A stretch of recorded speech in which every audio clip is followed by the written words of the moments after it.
अरे तुम कब आई मुस्कान के ससुराल से? बस थोड़ी देर हुई आए हुए। हाँ, मैं तो समझा था कि मगरिब के बाद आओगी। कहीं ऐसा तो नहीं कि मिर्जा भाई ने बहुत जल्दी में चलता कर दिया तुम्हें? सी बातें कर रहे हैं, वो तो घर पे ही नहीं थे। ऐसे भी आप ही कहते हैं ना कि बेटी के ससुराल में ज्यादा देर नहीं बैठना चाहिए। बात तो ठीक है।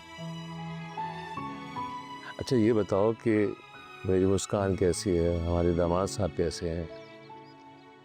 दामाद साहब तो हमारे अल्लाह मियाँ की गाय हैं। रही बात मुस्कान की, मुझे ऐसा लगता है कि ज्यादा पढ़ के ना उसका दिमाग खराब हो चुका है। अजीब अजीब सी बातें कर रही थी।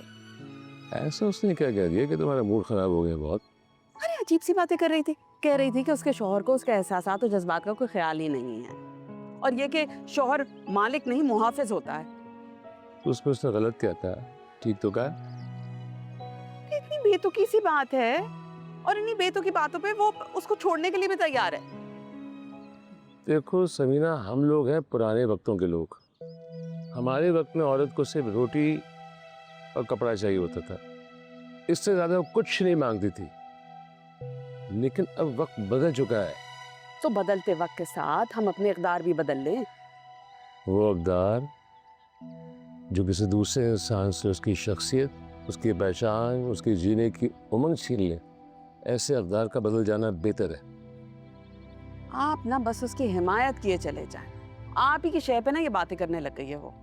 अरे वो आजकल की नस्ल है, और आजकल की नस्ल जो है हमसे बहुत आगे है। वो बहुत आगे की देखते हैं। उन्हें अगर मोहब्बत भी चाहिए ना, तो बहुत इज्जत के साथ। क्या बात है, यक न शुद्ध दो शुद्ध। मैं समझी थी आप उसे समझाएंगे, उससे कहेंगे कि भाई अपने आप को अपनी मियाँ के पसंद के मुताबिक ढालो ताकि तुम्हारा घर बस जाए, लेकिन नहीं, आप तो पता नहीं और ही कोई बातें कर रहे हैं। सबीना, मैंने जिंदगी में तुम्हारे साथ बहुत ज्यादती की है, और अपनी बेटी की तरफ से भी बहुत लापरवाही बरती है। लेकिन अब मैं उसका मरते दम तक साथ दूंगा, ये मैंने फैसला किया है।